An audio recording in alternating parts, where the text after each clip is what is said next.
இப்போ மொத்தத்தில் நமக்கு எத்தனை பாடம் இருக்குது அப்படின்னு கேட்டால், ஜஞ்சானி 1, அவாமில் 2, துருசுல் லுகா 3, கசசுன் நபி 4, ரியாதுல் பதியா 5, ரியாது சாலிஹீன் 6, ஹிதாயத்துன் நஹு 7.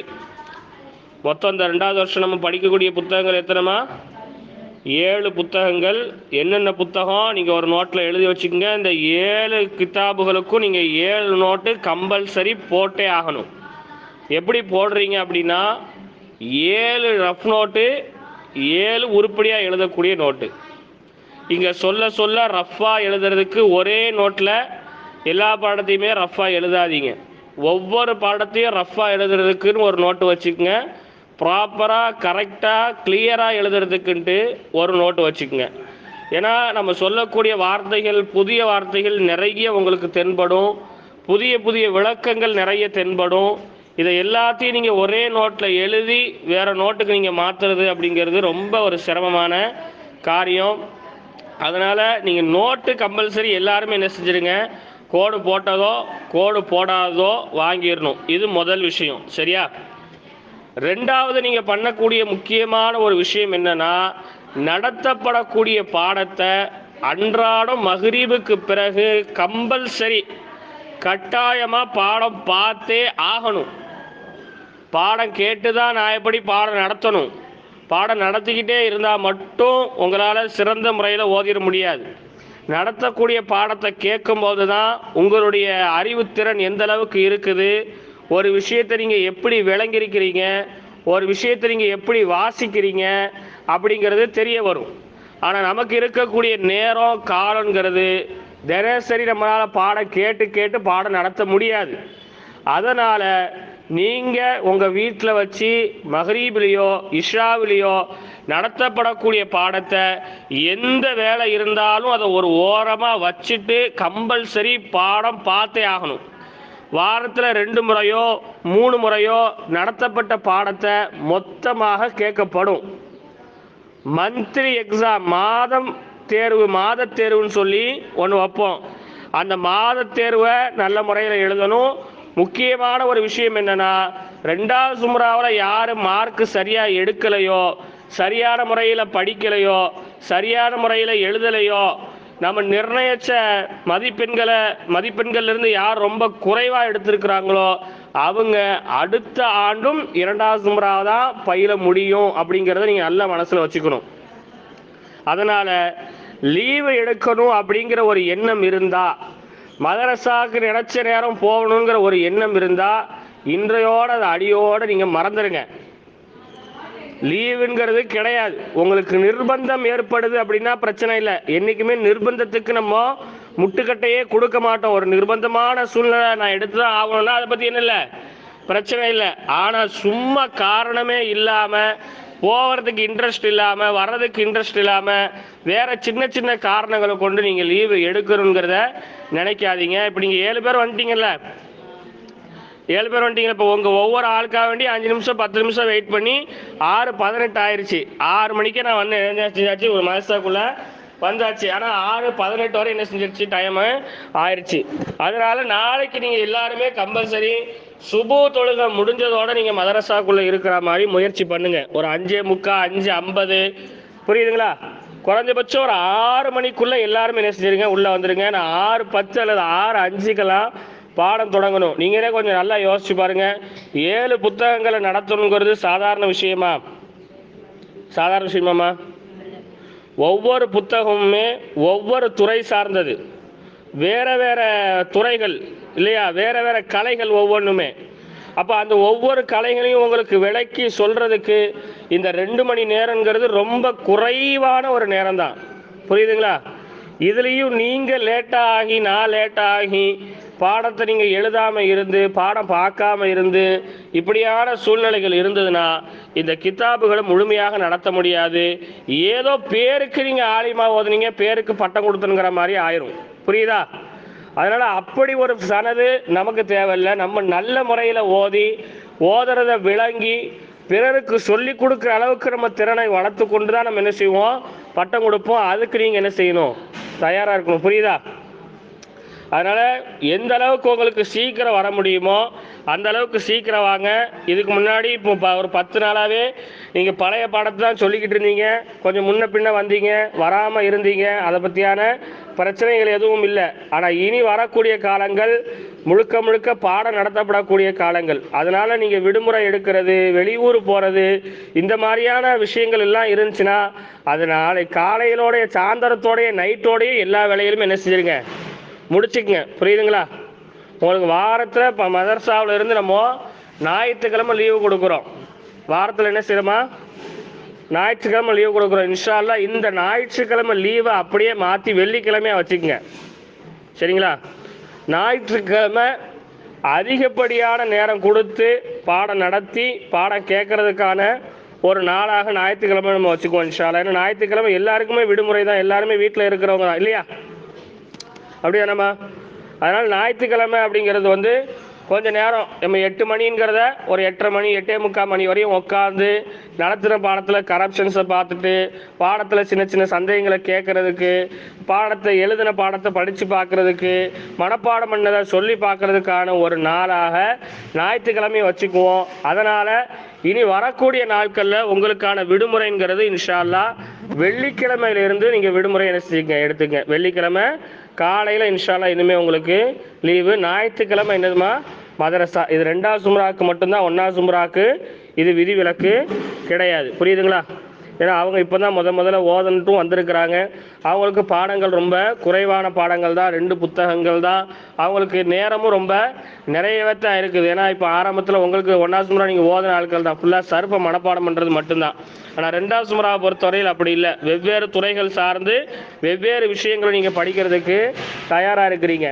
பாடம் வராதுன்ட்டு யாரும் நினைக்காதீங்க, படிக்க முடியாதுன்ட்டு யாரும் நினைக்காதீங்க. கண்டிப்பாக உங்கள் எல்லாராலையுமே என்ன செய்ய முடியும், நல்ல முறையில் படிக்க முடியும். இலகுவான முறையில் தான் நம்ம பாடத்தை சொல்ல போகிறோம். அதனால் ஐயோ நிறைய கிதாப் இருக்க, நிறைய புக் இருக்க, நிறைய எழுத வேண்டி இருக்கேன்னு சொல்லி யாரும் பின்வாங்கணும்னு நினைக்காதீங்க. உங்கள் மனசுக்குள்ளே ஒரு சோர்வை உண்டாக்கிறாதீங்க. புரியுதுங்களா? முதல் வருஷத்தோட 2வது வருஷம் ரொம்ப சிரமமாக இருக்கே அப்படின்ட்டு யாரும் நினைக்க வேண்டாம். பாடங்கள் ரொம்ப இலகுவானது தான். சரிங்களா? அதனால் பாடத்துக்கு ரொம்ப கவனமான முறையில் வரணும், லீவ் இல்லாமல் வரணும், சீக்கிரம் வரணும், பாடத்தை கண்டிப்பாக எழுதியே தீரணும். இப்போ புரியுதா? நான் எழுதலை, ஒரு நாள் எழுதலை, விட்டுட்டேன், மறந்துட்டேன், அந்த மாதிரியான காரணங்கள் சொல்லவே கூடாது. கண்டிப்பாக ரஃப்பாக எழுதி கரெக்டாக தெளிவாக ஒரு நோட்டில் நீங்கள் எழுதி வச்சு ஆகணும். 2வது கம்பல்சரி நீங்கள் மகரிபிலேயோ இஷாவிலேயோ நைட்டு நேரம் உங்கள் வீட்டில் வச்சு பாடம் பார்த்தே ஆகணும். 3 நாளைக்கு ஒரு வாட்டியோ 4 நாளைக்கு ஒரு வாட்டியோ திடீர்னு நினச்சா ஒரு நாள் டு ஒரு நாளோ நடத்தப்பட்ட பாடத்தை கண்டிப்பாக முறையில் கேட்போம். அதனால் பாடம் பார்க்காம யாருமே இருக்க முடியாது. இது மட்டும்தான் அவங்களுக்கு நம்ம சொல்லக்கூடிய விஷயங்கள். அதனால் நீங்கள் நல்ல முறையில் கவனத்தோடு என்ன செய்யணும், மதரசாவுக்கு வரணும். சரிங்களா? இப்போ மீசான் கிதாப் எடுங்க. பிஸ்மில்லாஹிர் ரஹ்மானிர் ரஹீம். வஸ்ஸலாத்து வஸ்ஸலாமு அலா ரசூலில்லாஹ் வ அலா ஆலிஹி ஹிஸ்பில்லாஹ் வ அஸ்ஹாபிஹி ஜுந்தில்லாஹ் வ பஅத். நம்ம அஜினாஸ் கிதாப், சஞ்சானி கிதாப் எல்லாம் பிரட்டி வச்சுக்கோங்கம்மா. இப்போ நம்ம நஹு அரபி இலக்கண புத்தகத்தில் அல்லாஹ்வுடைய கிருபையை கொண்டு 2 புத்தகங்களை நம்ம நிறைவு செஞ்சுருக்கிறோம். முதல் புத்தகம் அல் மீசான், 2வது அல் அஜினாஸ். இந்த 2 புத்தகங்கள்லையும் நம்ம படித்த விஷயங்கள் என்ன அப்படின்னு கேட்டால், ஃபிஅல்கள், அதாவது அரபியில் இருக்கக்கூடிய வினை சொற்களை எப்படி சர்ஃபு செய்வது, எப்படி வாசித்து பார்க்கறது, ஒரு மாதியில் இருந்து முதாரி முஸ்தக்பில் எப்படி எடுக்கிறது, அம்ரு எப்படி எடுக்கிறது, நஹி எப்படி எடுக்கிறது, அதற்கு முன்னால் லம்மு லன்னு ஆகிய விஷயங்கள் நுழைஞ்சா என்ன மாதிரியான அர்த்தம் கொடுக்கும், இறுதியில் நூனு நுழைஞ்சா என்ன அர்த்தம் கொடுக்கும், எந்தெந்த நூனு எங்கெல்லாம் நுழையும், எந்த நூனு எதுலையெல்லாம் நுழையாது அப்படிங்கிறத நம்ம மீசான் என்கின்ற புத்தகத்தில் படித்தோம் இல்லையா? மாலி, முஸ்தக்பில், அம்ரு, நஹி, அப்புறம் முஸ்தக்பில்ல லன்னு, முஸ்தக்பில்ல லம்மு, முஸ்தக்பில்ல தக்கீதுடைய ஹஃபீஃபா நூனு, தக்கீதுடைய சக்கீலா நூனு, இதெல்லாம் படிச்சோமா இல்லையாப்பா? இதெல்லாம் நம்ம படிச்சோமா இல்லையா? இது எல்லாம் எங்கே படித்தோம்னு சொன்னால் நம்ம மீசான்கிற புத்தகத்தில் படிச்சிருந்தோம். இதெல்லாம் படித்த மாதிரியான ஞாபகங்கள் இருக்குதா உங்களுக்கு? இருக்குதா? இருக்குதாம்மா? இருக்கு. கொஞ்சம் அர்த்தமாக சொல்லுங்க. அடுத்து அஜ்னாஸ் கிதாபில் என்ன படித்தோம் அப்படின்னு சொன்னால், ஃபியால்கள், அசலான ஃபியால்கள் என்ன, பிரிஞ்சு போன ஃபியால்கள் என்ன, இணைக்கப்பட்ட ஃபியால்கள் என்ன, அந்த ஃபியால்களுடைய அசல் எழுத்துக்கள் எத்தனையா இருக்கும்? அசல் எழுத்து 3 எழுத்து கொண்டது இருக்கும், 3 எழுத்தை விட 1, 2, 3 எழுத்துக்கள் அதிகமாக இருக்கக்கூடியது இருக்கும், அசல் எழுத்து 4 எழுத்து கொண்டதாக இருக்கும், 4 எழுத்தை விட 1, 2 எழுத்து அதிகமாக இருக்கக்கூடியது இருக்கும். அதில் முத்தரியது, அதே மாதிரி ஷாது, அதிகமாக பயன்பாட்டில் இருக்கக்கூடிய ஃபியால்கள் என்ன, வசன்கள் என்ன, பாபு என்ன, ரொம்ப குறைவாக பயன்பாட்டில் இருக்கக்கூடிய ஃபியால்கள் என்ன, பாபுகள் என்ன, அதே மாதிரி அர்த்தத்தை கவனிப்பதை கொண்டு ஃபியால் எத்தனை வகை, அர்த்தத்தை கவனிப்பதை கொண்டு லாசிமு, முத்தாத்தி, இல்லையா? படிச்சோமா இல்லையா? இப்போ இது மாதிரியான சம்பந்தப்பட்ட அனைத்தையுமே நம்ம எதில் படிச்சிட்டோம்? அஜ்னாஸ்ங்கிற கிதாபில் படித்தது மட்டும் இல்லை, எல்லாத்தையுமே சர்ஃபுகளை நம்ம என்ன செஞ்சோம்? மனப்பாடம் பண்ணோம் இல்லையா? ஒவ்வொன்றும் என்னென்ன அர்த்தம் கொடுக்கும், ஃபாலில் இருந்து இஃபாலுன்னு மாறினா என்ன அர்த்தம் கொடுக்கும், அது மாதிரி தஃபாஉலி பாபு என்ன அர்த்தம் கொடுக்கும், தஃபாஅல என்ன அர்த்தம் கொடுக்கும், இஃப்தால என்ன அர்த்தம் கொடுக்கும், இல்லையா? இன்ஃபால என்ன அர்த்தம் கொடுக்கும், இது எல்லாத்தையுமே நம்ம என்ன செஞ்சோம்? ரொம்ப தெளிவான முறையில் தமிழ் அர்த்தங்களை சொல்லி அதுக்கான விளக்கங்களை எல்லாம் சொல்லி நம்ம எதில் படித்து முடித்தோம்? அஜ்னாஸ்ங்கிற அந்த கிதாபில் படித்தோம் இல்லையாம்மா? எல்லா சர்ஃபுகளையும் நீங்கள் சொல்லி முடிச்சிட்டிங்களா இல்லையா? இதில் நீங்கள் சொல்லாத சர்ஃபுகள் என்னன்னு சொன்னால், இஸ்ஸம்மல, இஸ்ஸாக்கல, ஹஸ்ஸம, ஜல்பப, பைக்கர, ஹர்வல, ஷரியஃப, சல்கா, தஜல்பப, தஃபைஹக, தஹர்வல, தசல்கா, அது மாதிரி இக்க அன்சஸ, இஸ்லன்கி, இத்ம அன்ன, இக்குவ ஹத்த, இந்த சர்ஃபுகள்லாம் இன்னும் நீங்கள் சொல்லி முடிக்கலை. இதுவே சொல்கிறதுக்கு இன்னும் 2 நாள் ஆகும். இருந்தாலும் சரி, பாடங்கள் ரொம்ப ஆரம்பிக்கப்படாமல் ரொம்ப நாள் என்ன செய்யுது, நமக்கு வீணாக போகுதுன்னு சொல்லி தான் இன்றைக்கி நம்ம பாடத்தை ஆரம்பிச்சிருக்கிறோம். இருந்தாலும் இந்த இடையில இதை எல்லா சர்ஃபையும் ஒரு வாட்டி நம்ம என்ன செய்வோம்? கேட்போம். நீங்கள் நல்ல ஒரு விஷயத்தை விளங்கிக்கணும். மீசான நல்லா படிச்சிருந்தாதான் அஜ்னாஸை நம்மளால் நல்லா படிக்க முடியும். நம்ம நல்லா கவனிச்சுக்கணும். அஜ்னாஸுடைய பாடங்களை நல்லா படித்து பாடங்கள் மறக்காமல் இருந்தால் தான் ஜஞ்சானுடைய பாடங்கள் நமக்கு நல்ல ஞாபகத்தில் இருக்கும். மீசானில் படித்தது அஜ்னாஸில் புரியும், அஜ்னாஸில் படித்தது ஜஞ்சானியில் புரியும். புரியுதுங்களா? இந்த நஹூ கிதாபுக்கு ஒரு எண்டே கிடையாது, ஒரு எல்லையே கிடையாது. ஏராளமான நஹூ கிதாப் இருக்குது. இது கிதாபுகளை நம்ம படிச்சுக்கிட்டே இருந்தால் நம்மளுடைய நம்மளுடைய ஆயுள் காலமே முடிஞ்சிடும். அந்த அளவுக்கு கிதாபுகள் இருக்குது. இருந்தாலும் இந்த 3 கிதாபுகளும் போதிய அளவுக்கு சில முக்கியமான தகவல்களை நம்மளால் சேகரித்து கொள்ள முடியும். அப்படிங்கிறதுனால தான் இந்த 3 கிதாபுகளையும் நம்ம பாடத்திட்டத்தில் வச்சு எல்லா மதரசாக்களையும் நடத்திக்கிட்டு இருக்கிறாங்க. அதனால நீங்கள் பண்ண வேண்டிய ஒரு விஷயம் என்ன அப்படின்னா, நீங்கள் ஜஞ்சானியை பார்க்கறதுக்கு முன்னாடி அஜ்னாஸுடைய பாடங்களை அடிக்கு ஒரு ரிவன் பண்ணி பார்த்துக்கிட்டே இருக்கணும். இப்போ புரியுதா?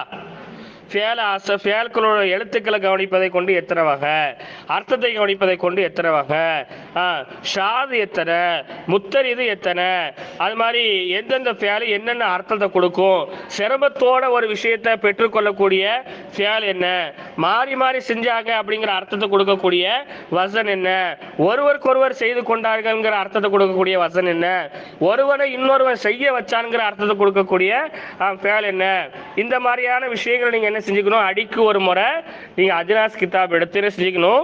கண்டிப்பான முறையில் பாடத்தை ரிவன் பண்ணி பார்த்துக்குங்க. ஏன்னா அதுதான் உங்களுக்கு மறக்காமலும் இருக்கும். இந்த ஜஞ்சானி புத்தகத்தை படிக்கிறதுக்கு ஒரு மிகப்பெரிய உதவியாகவும் இருக்கும். புரியுதுங்களா? சரி, இப்போ ஜஞ்சானி அப்படின்னா என்ன அப்படிங்கிறத நீங்கள் விளங்கிக்கணும். ஜஞ்சான் அப்படிங்கிறது ஒரு ஊருடைய பேர். ஜஞ்சான் அப்படிங்கிறது என்னதுமா? ஒரு ஊருடைய பேர்.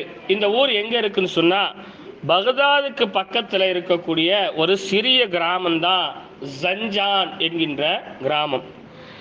இந்த புத்தகத்துக்கு ஜஞ்சானின்னு பேர் வந்ததுக்கான காரணம் என்ன அப்படின்னா, இந்த புத்தகத்தை எழுதிய இந்த கிதாபினுடைய இந்த புத்தகத்தினுடைய ஆசிரியர் ஜஞ்சான் என்கின்ற ஊரை சார்ந்தவர். அதனால ஜஞ்சானி என்ற ஊரை சார்ந்தவர் எழுதிய புத்தகம் அப்படின்னு சொல்லி தங்களுடைய ஊர் பேரை இந்த புத்தகத்துக்கு பேராக என்ன செஞ்சிருக்கிறாங்க, வச்சிருக்கிறாங்க.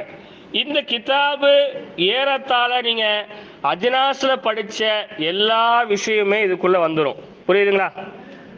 புரியுதா? ஜஞ்சானி கிதாபுல அஜ்னாஸ்ல நம்ம படிச்சோமா இல்லையா, அந்த விஷயங்கள் தான் வரும். ஆனா ஜஞ்சானில நீங்க பார்த்த போங்கு வித்தியாசமா இருக்கும், அஜ்னாஸ்ல நீங்க பார்த்த போங்கு வித்தியாசமா இருக்கும். ஜஞ்சானியினுடைய போங்கு வேற ஒரு கோணத்தில் என்ன செய்யும் இருக்கும். சொல்லப்படக்கூடிய விஷயங்கள் என்னவோ சுலாசி முஜர்ரத் தான் பேசுவாங்க, சுலாசி மசீது ஃபிஹி தான் பேசுவாங்க, ருபாயி முஜர்ரத் தான் பேசுவாங்க, ருபாயி மசீது ஃபிஹி தான் பேசுவாங்க, ஷாதை பற்றி முத்தரைதை பற்றி தான் என்ன செய்வாங்க, பேசுவாங்க. ஆனால் அவங்களுடைய போங்கும் அவர்களுடைய கண்ணோட்டமும் வேற மாதிரி இருக்கும். இவங்களுடைய கண்ணோட்டம் என்பது கொஞ்சம் இல்லை ரொம்பவே வேறுபட்டதாக என்ன செய்யும் இருக்கும். புரியுதா? சொல்லக்கூடிய விஷயங்கள் என்னத்தான் இருக்கும், ஒன்னாகத்தான் இருக்கும். இருந்தாலும் மேல் மிச்சமான சில முக்கியமான தகவல்களை இந்த ஜஞ்சானிங்கிற புத்தகத்தில் நீங்கள் என்ன செய்வீங்க, படிப்பீங்க. அதனால இந்த புத்தகம் படிக்கிறதுக்கும் நீங்கள் விளங்கிக்கிறதுக்கும் ரொம்ப இலகுவானது தான். நான் ரொம்ப அரபிகளை நடத்தி உங்களுக்கு இந்த பாடத்தை புரிய விடாமல் ஆக்கிறதுக்கு நான் விரும்பலை. புரியுதுங்களா? அதனால முடிஞ்ச அளவுக்கு உங்களுக்கு ஷார்ட்டா தமிழ்ல உங்களுக்கு விளங்குற மாதிரி என்னால் எந்த அளவுக்கு இதை சுருக்கமான முறையில் சொல்ல முடியுமோ அந்த அளவுக்கு நான் இதை உங்களுக்கு சுருக்கமான முறையில் நான் சொல்றேன். புரியுதுங்களா? சரி, இந்த ஜஞ்சானி புத்தகத்தில் முதல்ல எடுத்த உடனே சர்ஃபுனா என்ன அப்படிங்கிறத நமக்கு விளக்கி சொல்லுவாங்க. நம்ம மீசானு அஜ்னாஸ்ல எதை தான் படிச்சிருக்கிறோம், சர்ஃபுனா என்ன, ஃபால ஃபாலா ஃபாலு எஃபாலு எதரிபு இந்த மாதிரி நசர என்சுரு நசரன் இருக்கா இல்லையா. ஒரு ஃபேலினுடைய சர்ஃபுனா என்ன, ஒரு வினை சொல்லினுடைய அனைத்து விஷயங்களையுமே சொல்லி பார்ப்பது தான் சர்ஃபு. மாதியில் ஆரம்பிச்சு நஹீல இருந்து இஸ்முத் தஃப்லீல் முதக்கர்ல இருந்து இஸ்முத் தஃப்லீல் முஅன்னஸ் ஆலத்து இல்லையா, இஸ்மு மக்கான் இஸ்மு ஜமான் சொல்லி ஒரு வினை சொல் எப்படியெல்லாம் பயன்படுத்தப்படும் அப்படிங்கிறத முழுமையான முறையில் சொல்லி பார்க்கறதுக்கு பேர் தான் தமிழில் சர்ஃபுன்ட்டு என்ன செய்வோம், நம்ம சொல்லுவோம். இதுவரை நம்ம சர்ஃபுங்கிறத அப்படி தான் படிச்சிருக்கோம். ஆனால் இவங்க சர்ஃபுனா என்ன அப்படிங்கிறதுக்கு ரெண்டு முக்கியமான விளக்கத்தை சொல்லுவாங்க. நீ நல்லா விளக்கணும். புரியுதுங்களா? இப்போ பாடத்துக்குள்ளே போகிறோம், நல்லா கவனிச்சுக்கணும். சர்ஃபுனா இவங்க முதல்ல என்ன சொல்கிறாங்க அப்படின்னா, லுகத்துலன்னு சொன்னால் அகராதியில் சர்ஃபுன்னு சொன்னால் என்ன அர்த்தம்னு சொன்னால் மாறக்கூடியது அப்படின்ட்டு அர்த்தம் அப்படின்னு சொல்கிறாங்க. அதே சூழ்நிலையில் புழக்கத்தில் சர்ஃபுன்னு சொன்னால் என்னன்னா, ஒரு அசலான எழுத்தை மாறுபட்ட வடிவங்களில் மாற்றுறதுக்கு பேர் தான் சர்ஃபு அப்படின்னு சொல்கிறாங்க. ஏன் மாறுபட்ட வடிவத்தில் மாற்றுறோன்னு சொன்னால், நமக்கு தேவையான அர்த்தத்தை பெற்றுக்கொள்றதுக்காக ஒரு வார்த்தையை நல்லா கவனிக்கணும், ஒரு வார்த்தையை மாறுபட்ட பல வடிவங்களில் சொல்லி பார்க்கறதுக்கு பேர் தான் சர்ஃபு. புரியுதாமா? முன்னாடி சொன்ன விஷயம்தான். ஃபாலன்கிறது ஒரு வார்த்தை. ஃபாலன்கிறது என்னது? ஒரு வார்த்தை. இந்த வார்த்தையை மாறுபட்ட பல வார்த்தைகளை நம்ம சொல்லி பார்க்கிறோம். ஃபாலா இது மாறுபட்ட ஒரு வார்த்தையா இருக்கா இல்லையா? ஃபஅலு மாறுபட்ட ஒரு வார்த்தை. ஃபஅலத் அதாவது ஃபஅல இருந்து மாறுபட்டதாக பல வார்த்தைகள் என்ன செய்றோம், சொல்லி பார்க்கிறோம். ஏன் சொல்லி பார்க்கிறோம்? நமக்கு தேவையான ஒரு அர்த்தத்தை பெற்றுக்கொள்றதுக்காக. ஃபஅல என்ன, அவன் ஒரு ஆண் செய்தான். இப்போ எனக்கு இந்த அர்த்தம் தேவையில்லை, எனக்கு என்ன அர்த்தம் தேவை, அவள் ஒரு பெண் செய்தான்ங்கிற அர்த்தம் தேவை. இப்ப இந்த அர்த்தத்தை நம்ம பெற்றுக்கொள்ளணும்னு சொன்னா இதை மாறுபட்ட வடிவங்களை நம்ம சொல்லி பார்க்கணும். அப்படிதானே? ஃபஅல ஃபஅல ஃபஅலத் அப்படி சொல்லி பார்த்தாதான் என்ன செய்யும், நமக்கு தேவையான அர்த்தம் கிடைக்கும். அப்போ சர்ஃபுனா என்னங்க, சர்ஃபுங்கிறது அகராதியில மாறக்கூடியதுன்ட்டு பொதுவாக சொல்லி முடிச்சிடுறாங்க. புழக்கத்தில் என்ன சொல்றாங்கன்னு சொன்னா, ஒரு வார்த்தையை மாறுபட்ட பல வடிவங்களுக்கு மாற்றி நமக்கு தேவையான அர்த்தத்தை எடுத்துக்கொள்வதற்கு பேர் தான் சர்ஃபுன்னு சொல்லப்படுது அப்படின்னு சொல்லிட்டு, அதுக்கப்புறம் ஃபேல்னா என்ன, ஃபியாலுங்கிறது அர்த்தத்தை எழுத்துக்களை கவனிப்பதை கொண்டு எத்தனை வகை அப்படிங்கிற விஷயங்களை சொல்லிக்கிட்டே என்ன செய்வாங்க போவாங்க. அந்த கிதாபுகளை பற்றியான சில முக்கிய தகவல்களை நம்ம சொல்லலை.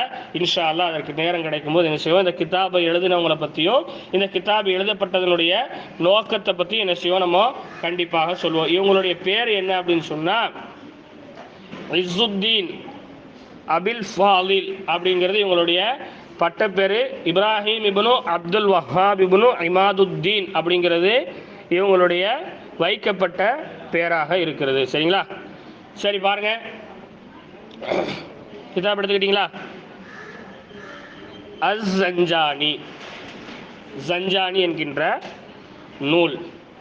பிஸ்மில்லாஹிர் ரஹ்மானிர் ரஹீம். அளவற்ற அருளாளனும் நிகரற்ற அன்புடையனுமாகிய அல்லாஹுவின் திருப்பெயரை கொண்டு துவங்குகின்றேன். அல்ஹம்து, புகழ் அனைத்தும் லில்லாஹி, அல்லாவுக்கே உரியது. ரப்பில் ஆலமீன், அகிலங்களின் இரட்சகனாகிய அல்லாவிற்கே உரியது. ஒல் ஆகிபத்துலில் முத்தகீன், இன்னும் இறுதி நல்முடிவாகிறது. லில் முத்தகீன், இரையச்சம் உள்ளோருக்காக இருக்கும். ஒல் ஆகிபத்துன்னு சொன்னால் இகாபுன்னு சொன்னால் முடிவுன்னு அர்த்தம். புரியுதுங்களா? இந்த இடத்துல இறுதி நல்முடிவு. இறுதி நல்முடிவுனா கியாமத்து நாளில் சொல்லப்படக்கூடிய தீர்ப்பு இருக்கா இல்லையா? சொர்க்கத்தை கொண்டு தீர்ப்பு சொல்லப்படுறதும் நரகத்தை கொண்டு தீர்ப்பு சொல்லப்படுறதுமா இருக்கா இல்லையா? அதுக்கு பேர் தான் என்ன சொல்லப்படும்? ஒல் ஆகிபத்து, இறுதி நல்முடிவுன்ட்டு சொல்லப்படும். ஒல் ஆகிபத்து, இன்னும் இறுதி நல்முடிவாகிறது. லில் முத்தகீன், இரையச்சம் உள்ளோருக்காக இருக்கும். கியாமத்து நாளில் நல்ல முடிவு அல்லாஹ் யாருக்கு சொல்லுவான்? முத்தகீன்களாக, தக்வாதாரிகளாக, இந்த உலகத்தில் இரையச்சத்தோடு வாழ்ந்தவங்களுக்கு தான் இறுதி நல்முடிவு என்பது இருக்கிறது. ஒரு நிமிஷம் இருக்கா?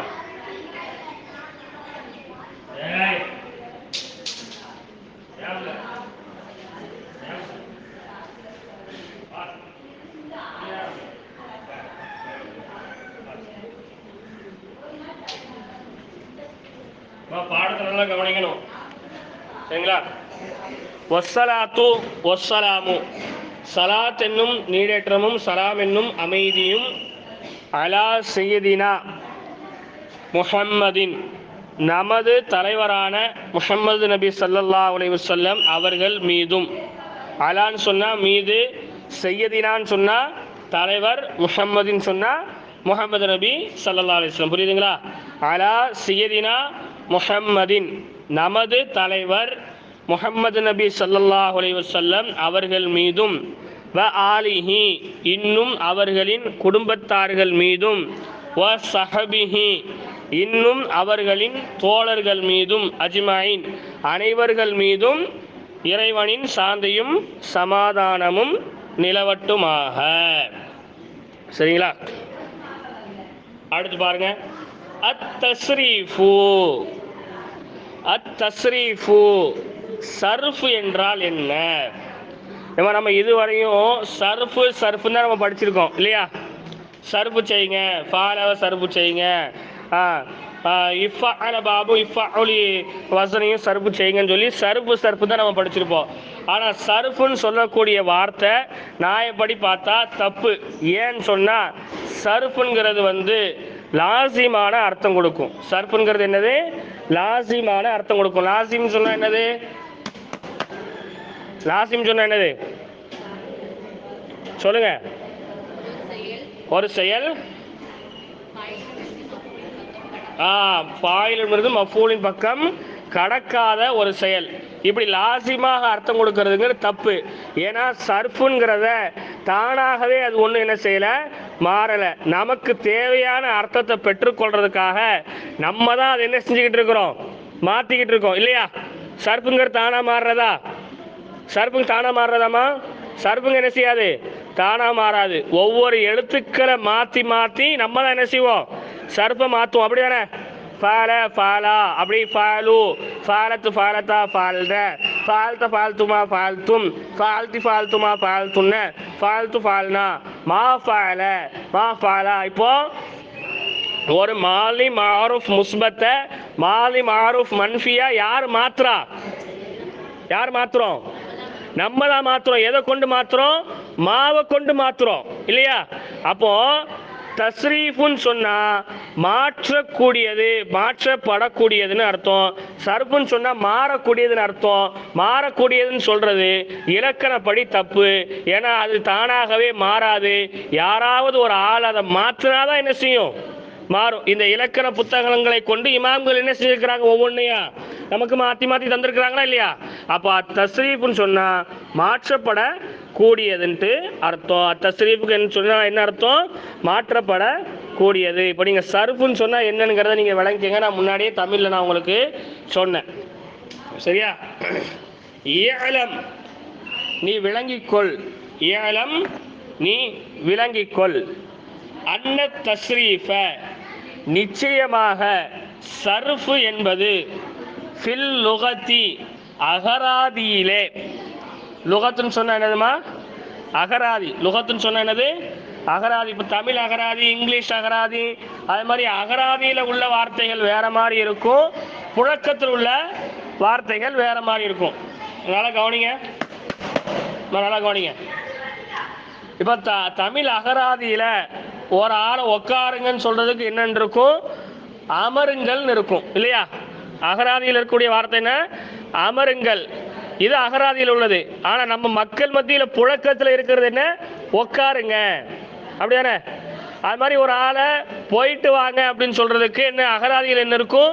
சென்று வாருங்கள் என்பதுதான் என்னது? அகராதியில் உள்ள வார்த்தை. ஆனா நம்ம புழக்கத்தில் என்ன இருக்கு? போயிட்டு வாங்க. புழக்கத்தில் என்ன செய்வோம்? போயிட்டு வாங்க.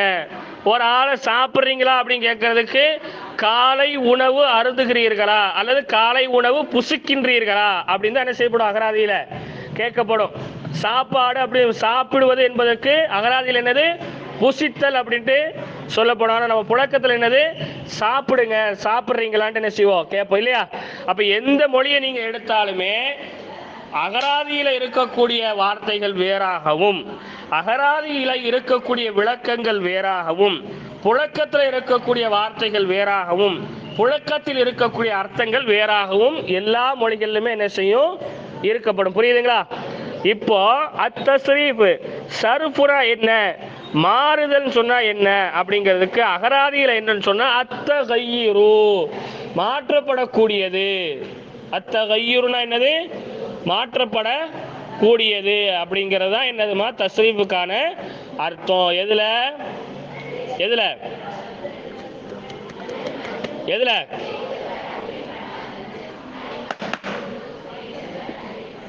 தஸ்ரீஃப் சர்ஃபுக்கு என்ன அர்த்தம் சொன்னா, சர்ஃபு நம்ம சொல்றோமா இல்லையா? இந்த சர்ஃபுக்கு அகராதியில என்ன அர்த்தம் சொன்னா அத்தகையிரு, மாற்றக்கூடியது அல்லது மாறக்கூடியது, மாற்றப்படக்கூடியதுன்ட்டு இதுக்கு என்ன செய்யப்படும்?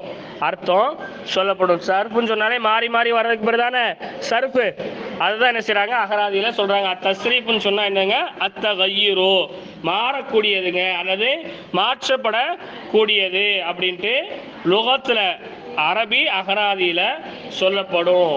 ஒஃபில் இஸ்திலாஹி, இன்னும் புழக்கத்துல என்ன சொல்லப்படும்? புழக்கத்துலனா நம்ம உலமாக்கல் புழக்கத்துல, நம்ம மதரசா ஓதக்கூடிய நேரங்கள்ல நம்ம வாய் வழியா சொல்லி சொல்லி இப்போ புழக்கத்துல ஒரு வார்த்தை இருக்கா இல்லையா? தஸ்ரீஃப்னு சொன்னா என்னன்ட்டு அப்படி என்ன சொல்லப்படும்? தஸ்ரீஃப்னா என்ன புழக்கத்துல?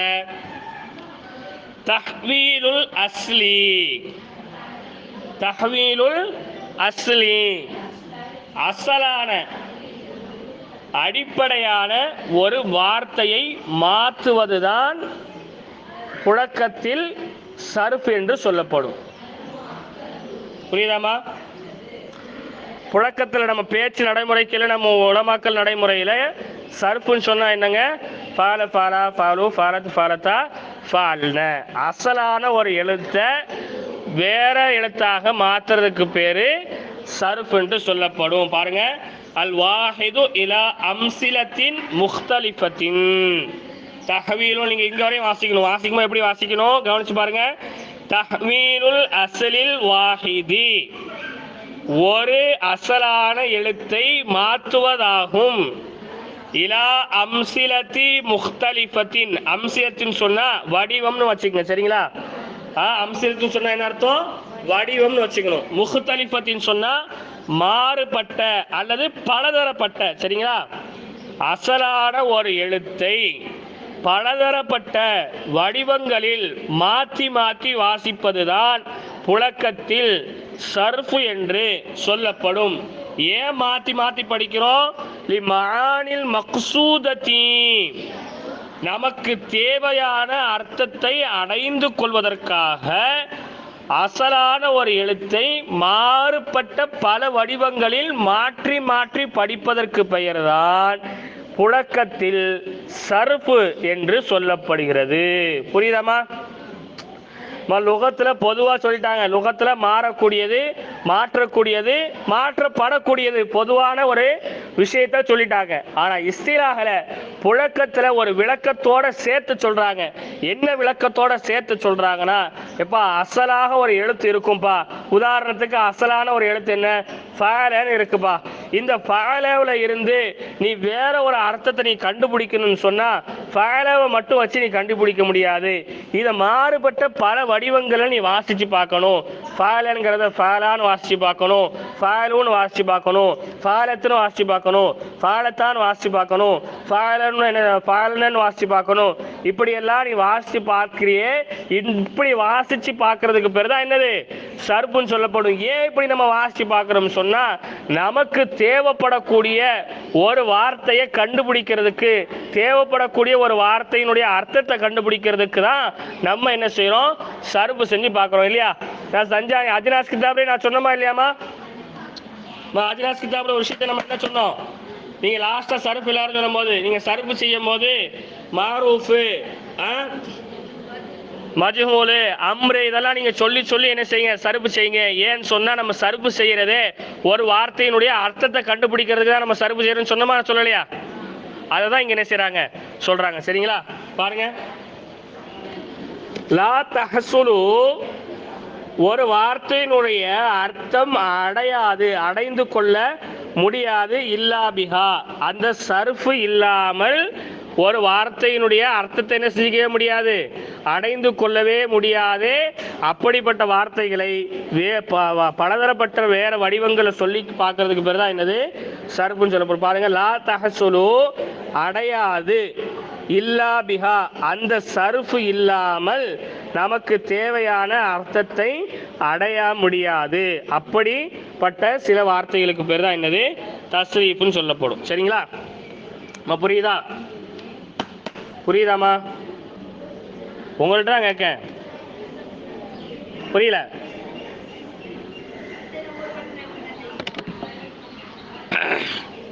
நல்லா கவனிச்சுக்கங்க. சர்ஃபுன்னு சொன்னா நீங்க நல்லா ஷார்ட்டா விளங்கி வச்சுக்கணுமா? சரிங்களா?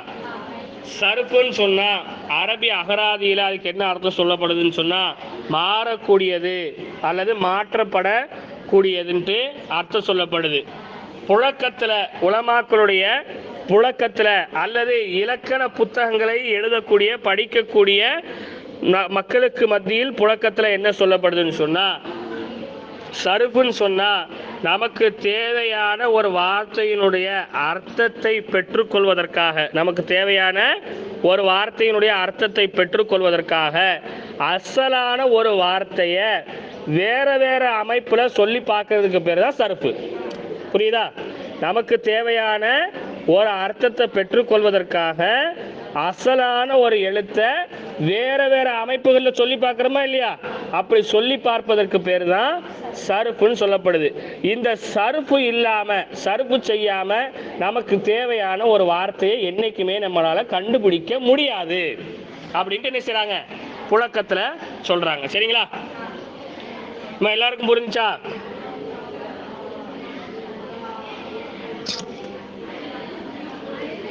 புரிஞ்சாமா? புரியல?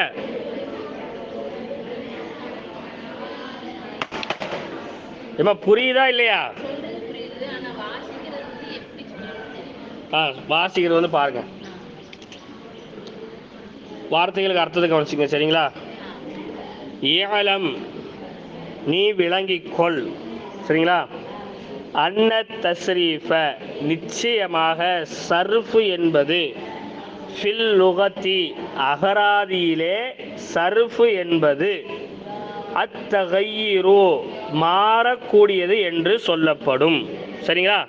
அத்தகையிரு மாறக்கூடியது என்று சொல்லப்படும். ஒஃபில் இஸ்திலாஹி இன்னும் புழக்கத்திலே, இஸ்திலாஹ்னு சொன்ன என்னது? புழக்கத்தில். ஒஃபில் இஸ்திலாஹி இன்னும் புழக்கத்திலே சர்ஃபு என்பது, அந்த சர்ஃபின் பக்கம் மீட்டணும். சரிங்களா? சர்ஃபு என்பது தஹ்வீலுல் அஸ்லில் வாஹிதி, இங்க வரையும் வாசிக்கணும். சரிங்களா? தஹ்வீலுல் அஸ்லில் வாஹிதி அசலான ஒரு வார்த்தையை மாற்றுவதாகும்.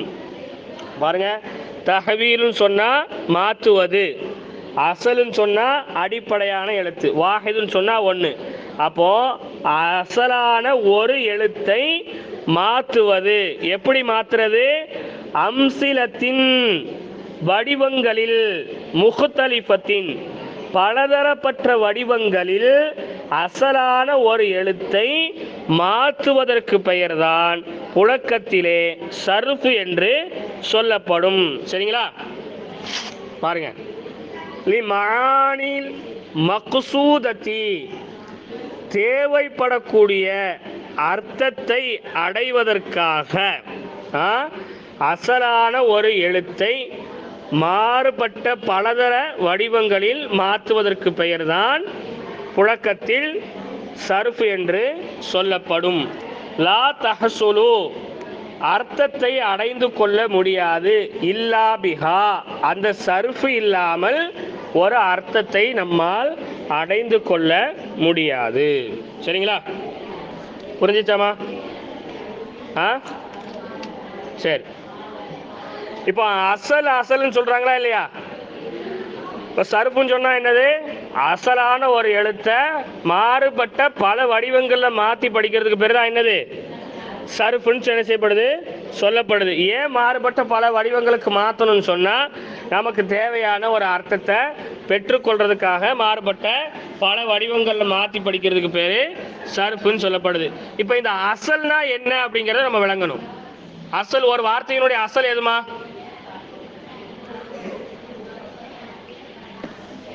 அசலு தண்ணி எடுத்து. ஒரு வார்த்தையினுடைய அசல் என்னது? மஸ்தர். ஒரு வார்த்தையினுடைய அசல் என்னது? மஸ்தர். ஆனா நேற்று பிடிச்சி வச்சு கழுவிட்டு வேற இடத்துல வாங்கிட்டு வர. இப்போ ஒரு வார்த்தையினுடைய அசல் என்னதான் இருக்குது? மஸ்தரா இருக்குது. ஆனா மஸ்தர் மட்டுமே ஒரு வார்த்தையினுடைய அசல் இல்லைங்க. ஒரு வார்த்தையினுடைய அசல் மஸ்தராகவும் இருக்கு சில பேர்கிட்ட. சில பேர் என்ன சொல்றாங்கன்னு சொன்னா, மஸ்தர் மட்டும் அசல் இல்லை, ஒரு வார்த்தையினுடைய மாலி இருக்கு இல்லையா, அந்த மாலியும் என்னதுதான்? அசல் தான் அப்படிங்கிறாங்க. பாருங்க, கீழே பாருங்க, 1ஆம் நம்பர் போட்டிருக்கா பாருங்க, போட்டிருக்கா. அல் அசலு, அசல் என்பது என்ன? அசல் என்றால் என்ன? வஹுவ அந்த அசல் என்பது அல் மஸ்தரு, மஸ்தர் என்று சொல்லப்படும். யாரிடத்துல? இந்தல் உலமா இல் பஸ்ரா, பஸ்ராவை சார்ந்த ஆலிம்கள் இடத்துல அசல்னு சொன்னா மஸ்தர் தான். நீங்க படிக்கக்கூடிய புத்தகங்கள்ல ஃபுல்லாவே பஸ்ரா வாசிங்க, கூஃபா வாசிங்கன்னு சொல்லி 2 பேர் என்ன செய்வாங்க? சொல்லிக்கிட்டே இருப்பாங்க. பஸ்ராவை சார்ந்த உலமாக்கள், கூஃபாவை சார்ந்த உலமாக்கள் சொல்லுவாங்க. ஏன் பஸ்ரா கூஃபான்னு சொல்லிக்கிட்டே இருக்காங்கன்னு சொன்னா, நஹு இலக்கண புத்தகத்துல அந்த 2 ஊரை சார்ந்தவர்கள் தான் ரொம்ப தேர்ச்சி பெற்றவங்களாகவும், அவங்க தான் பல்வேறு நூல்கள் வெளிவரதுக்கு காரணமாகவும் என்ன செய்றாங்க? இருக்கிறாங்க. அதனால 2 பேருக்கு மத்தியில் உள்ள கருத்து வேறுபாடுகள் நமக்கு என்ன செய்வாங்க? தொடர்ச்சியா சொல்லி கொண்டே இருப்பாங்க. புரியுதுங்களா? அதை நீங்க போட்டு என்ன செய்ய தேவையில்ல, ரொம்ப குழப்பிக்கொள்ள தேவையில்லை. அப்போ பஸ்ராவாசிங்க என்ன சொல்றாங்க அப்படின்னு சொன்னா, எப்ப அசல் அசல்னு சொல்றீங்களே, அந்த அசல்னு சொன்னா என்னதுன்னா, ஒரு வார்த்தையினுடைய மஸ்தர் தான் எது? அசல் அப்படிங்கிறாங்க. ஆனா கூஃபாவாசிங்க என்ன சொல்றாங்கன்னா, வல் ஃபிஅலுல் மாலி, ஃபிஅலுல் மாலி தான் என்னதுங்க? ஒரு வார்த்தையினுடைய அசலாக இருக்க முடியும் அப்படின்னு யார் சொல்றா? இந்த உலமாயில் கூஃபா, கூஃபா வாசிங்க சொல்றாங்க. ஆக மொத்தம் ஒரு வார்த்தையினுடைய அசல் 2ஆகவும் என்ன செய்யலாம்? இருக்கலாம். ஒன்று மாலியாகவும் இருக்கலாம், அல்லது என்ன செய்யலாம்? மஸ்தராகவும் இருக்கலாம்.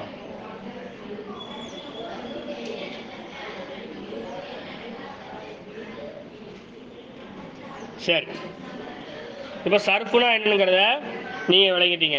அதுக்கு அடுத்து உங்களுக்கு ஃபியால்னா என்னங்கிறத இன்ஷா அல்லாஹ் சொல்லுவாங்க. ஃபியாலுங்கிறத கிட்டத்தட்ட அதில் இருக்கா மாதிரி தான் என்ன செய்வாங்க சொல்லுவாங்க.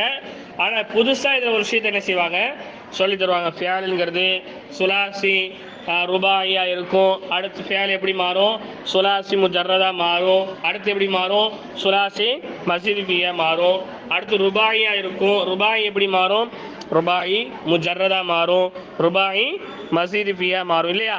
இதில் இது அல்லாமல் ருபாயி சுலாசி முஜர்ரதும் சுலாசி மசீதிஃபியும் வேற எக்ஸ்ட்ரா என்ன வருது? ருபாயி முஜர்ரதும் ருபாயி மசீதிஃபியும் வேற என்ன எக்ஸ்ட்ரா வருதுங்கிறத என்ன செய்வாங்க இதில் சொல்லுவாங்க. இன்ஷா அல்லாஹ் அந்த பாடத்தை நாளைக்கு நம்ம பார்ப்போம். பாடத்தை நல்ல முறையில் வீட்டில் என்ன செய்யணும்? கண்டிப்பான முறையில் பார்க்கணும். சர்ஃபுங்கிறத லுகத்தில் என்ன மாறக்கூடியதுன்ட்டு அர்த்தம் சொல்லப்படும். சர்ஃபுங்கிற வார்த்தைக்கு இஸ்திலாஹ்ல புழக்கத்தில் என்ன சொல்லுவாங்கன்னு சொன்னால், நமக்கு தேவைப்படக்கூடிய ஒரு வார்த்தையினுடைய அர்த்தத்தை அடைந்து கொள்வதற்காக ஒரு அசலான எழுத்தை வேற வேற அமைப்பில் சொல்லி சொல்லி சொல்லி சொல்லி பார்க்கறதுக்கு பேர் தான் சர்ஃபு. இந்த சர்ஃபு இல்லாமல் ஒரு வார்த்தை நமக்கு தேவையான ஒரு வார்த்தையினுடைய அர்த்தத்தை ஒரு காலமும் அடைஞ்சிக்கவே முடியாதுப்பா. அதுக்கு பேர் தான் என்ன செய்வாங்க சர்ஃபுன்ட்டு உலகத்தில் இருக்கக்கூடிய உலமாக்கள் சொல்றாங்க. சரி, அசல்னு சொல்றீங்களே, அசல் வார்த்தைனா என்ன? கூஃபா பசராவாசிங்க சொல்றாங்க அசல் எழுத்துன்னு சொன்னா ஒரு வார்த்தையினுடைய மஸ்தர் தான் அசல் எழுத்து. கூஃபா வாசிங்க சொல்றாங்க இல்ல இல்ல, அசல் எழுத்துங்கிறது ஃபேலுல் மாதி தான் என்னது அசல் எழுத்து அப்படின்னு சொல்றாங்க. இப்போ பாருங்க, நசரா இருக்குமா? நசரா இருக்கா? இப்ப நசராவை சர்வ் செய்யுங்க. அப்படி இல்லை, அப்படி சர்வ் செய்யக்கூடாது. நம்ம அஜினாஸில் படித்த மாதிரி சர்வ் செய்யுங்க.